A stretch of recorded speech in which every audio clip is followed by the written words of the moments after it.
j'aimerais t'inviter à écouter ce message qui parle du Saint-Esprit de Dieu. Voilà ce que j'ai écrit et que cela soit de bénédiction pour toi. Quand le Saint-Esprit entre dans ta vie, il faut que tu saches que la peur, la dépression, la confusion, la honte, toutes ces choses-là, tout recule. Ça peut prendre du temps, mais au fur et à mesure, tout recule. Ça peut être très vite, ça dépend les personnes, ça dépend comment tu laisses agir le Saint-Esprit, ça dépend comment tu positionnes tous ces esprits, toute cette mentalité, comment tu la positionnes devant Dieu. Si la peur, la dépression, tu penses qu'elles sont beaucoup plus fortes que la puissance et la présence de Dieu, ça va mettre du temps à reculer. Mais sache que,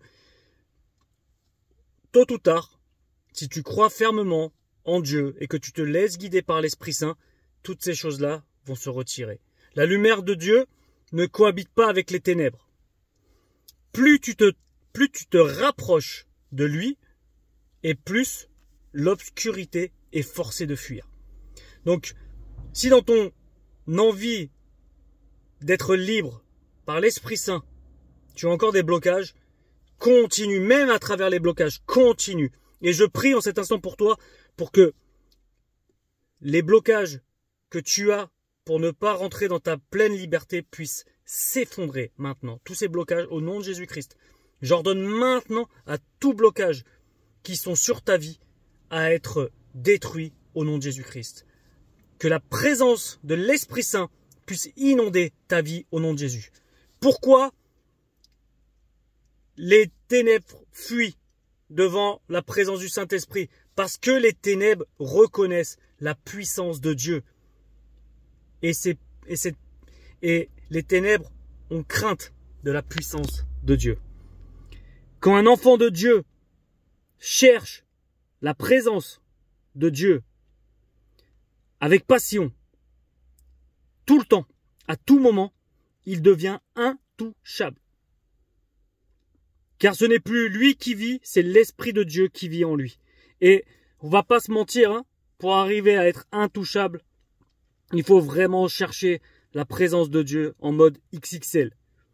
Il faut vraiment passer du temps dans sa présence, lire sa parole, jeûner, il faut prier, il faut réussir à se dépouiller par la présence de Dieu de notre chair. Notre chair, elle veut pas qu'on fasse la prière. Notre chair, elle veut pas qu'on loue le Seigneur. Notre chair, elle veut pas que nous fassions le jeûne, toutes ces choses-là qui nous rapprochent de Dieu. Non, notre chair ne veut pas. Et on peut s'en rendre compte, hein, qu'on soit chrétien depuis de longues années, qu'on soit prédicateur ou autre. Notre chair, si elle a une lutte, on a une lutte en nous. Et il y a un moment où faut pas se mentir. Mais le seul qui puisse nous aider, c'est le Saint-Esprit qui agit en nous. Mais il faut chercher la présence de Dieu et ne pas laisser rentrer d'autres, j'appelle ça les chevaux de Troie. On laisse beaucoup les chevaux de Troie rentrer dans notre vie à travers ce qu'on regarde à la télé, à travers ce qu'on écoute, à travers la musique, à travers tellement de choses. Donc, il faut réussir à être fort dans notre envie de chercher Dieu et à mettre de côté toutes les choses qui n'honorent pas Dieu dans notre vie. Ça, même pour moi, des fois, c'est compliqué, j'avoue. Oui, il n'y a aucun problème là-dessus. Nous sommes tous humains et nous avons tous cette part où l'ennemi essaye de nous attirer vers des choses. Et oui, ça arrive de regarder des films de guerre, des films d'action, des films de ci, des Disney avec les enfants. Et pourtant, on le sait que c'est pas bien, mais subtilement, l'ennemi nous berne là-dedans et on le fait. Mais bon, faut qu'on arrive au fur et à mesure à se dire stop à toutes ces choses-là. Jean 20, verset 21-22 va dire « La paix soit avec vous, comme le Père m'a envoyé, moi aussi je vous envoie. » Puis il souffla sur eux et leur dit « Recevez le Saint-Esprit. » Et en cet instant, vous savez, ceux qui ont été envoyés, ils n'étaient pas parfaits, ils étaient comme vous et moi. Les disciples n'étaient pas parfaits, ils avaient leurs erreurs. On voit très bien que Jésus, quand il fait arrêter Pierre, va couper l'oreille. Donc on voit qu'on a quand même des gens qui sont imparfaits, qui font des erreurs, qui au jour après jour, il commence à connaître les valeurs du royaume de Dieu, il commence à connaître les principes du royaume de Dieu. Donc, on fait tous nos erreurs, on apprend à vivre les vérités et les réalités du royaume.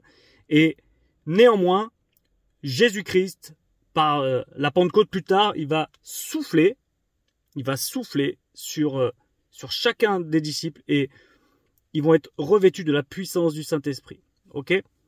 Jésus a dit que ce même esprit que moi est aujourd'hui en toi. Le même esprit, ce que je veux dire, c'est que le même esprit aujourd'hui qui a été déversé sur la Pentecôte, qui a été soufflé par Jésus, quand il a dit recevez l'Esprit Saint, c'est ce même esprit qui peut agir en nous aujourd'hui. Celui qui croit en moi, va dire Jean 14, 12, fera aussi les œuvres que je fais. Et il en fera même des plus grandes. Et la question que je te pose, c'est, tu veux vraiment voir Dieu agir dans ta vie? Approche-toi de lui à travers Jésus-Christ. C'est par lui seul que tu passes de pécheur à sauvé. En résumé, ce que je veux te dire, c'est que il faut que tu cherches la présence de Dieu, laisse le Saint-Esprit te remplir et regarde les ténèbres s'effondrer devant toi. Regarde bien les ténèbres s'effondrer devant toi. Cherche plus la présence de Dieu et tu vas voir. Les ténèbres vont s'effondrer devant toi. Que Dieu te bénisse et j'espère que cette vidéo va te faire du bien. Sois béni, c'était ton frère Grégory, un frère parmi tant d'autres.